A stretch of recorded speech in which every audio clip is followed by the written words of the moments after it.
बे जाखागोन गावबागाव दोलोआ गावबागाव दोलोखौ देरहासार खालामनायनि थाखाय जेनाखि प्लेन पलिसि बेखौ मोनफ्रोमबो दोलोआनो खालामखागोन किन्तु गुबुन दोलोखौ आं बुंनो हाया जोंनि इउपिपिएल दोलोआ किन्तु बुंनो थाङोबा मोनफ्रोमबो बियाबावनो बे गुबुन दोलोनिफ्राय जोंनि इउपिपिएल दोलोआव हाबफैनायखौ नुबाय थानो मोन्दों बुंना आरो बिसेसकरि जोंनि 16 नं निसिमायाव दाखालि थांनाय माखासे आवगायाव निसिमायाव मोनसे सुबुं गौमाजों लोगोसे जयनिं हाबाफारि दंमोन बेयावबो 1762 जन बिपिएफनि बिसेसकरि बिपिएफनि सापर्टारफ्रा जोंनि इउपिपिएल दोलोआव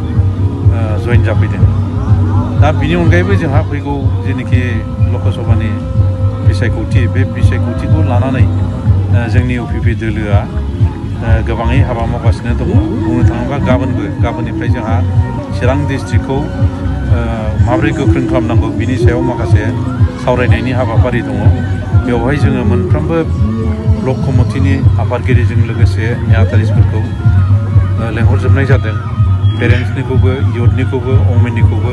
आरो जोंनि जिल्लायाव जेसेबां माने सेलफोर दङ सेल कमिटिफोर जेरै वमेन विं दं जेन'बा इयुथ सेल दं बेजों लोगोसे एससि सेल ओबिसि सेल माइनरिटि सेल फार्मार सेल जेसेबां सेल्सफोर दं बिथांमोनखौबो प्रेसिडेन्ट सेक्रेटारिफोरखौ लेंहरजोबदों आरो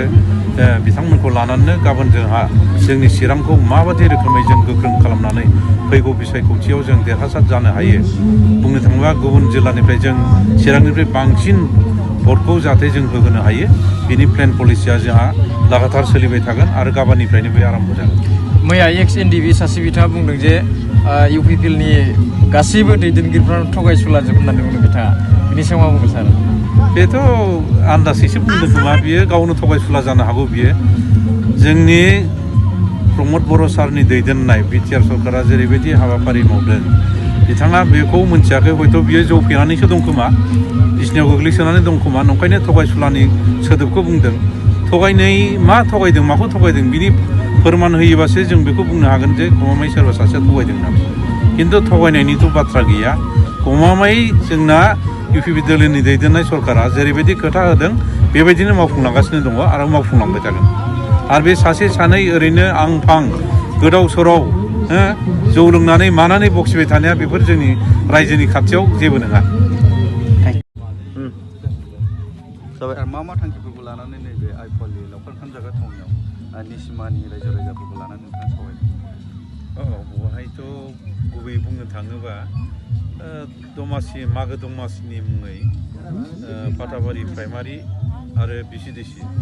बे मोननै प्राइमारि कमिटि आरो बिसिडिसि बिथांमोनहा दहायनो बुंदों जे बोसोरनै बोसोरथाम जाबाय बेबायदि जयै प्राइमारिनि मावथि आरो बिसिडिसिनि सोद्रोमा आरो प्राइमारिनि सिङाव थानाय गावबुराफोरखौ बा सेल्फ हेल्पनि दैदेनगिरिजों लोगोसे सोद्रोमाफोरखौ बा जोंनि इउपिपिएलनि वार्कारफोरखौ लानानै बोथिसे मोखां नायलायलाय ओंखाम जानायजों लोगोसे एसे जोंनि दोलोनि सायाव एसे सावरायनायनि हाबाफारि लानानै बे दिनैनि हाबाफारिखौ लिंनाय जादों माबाफोर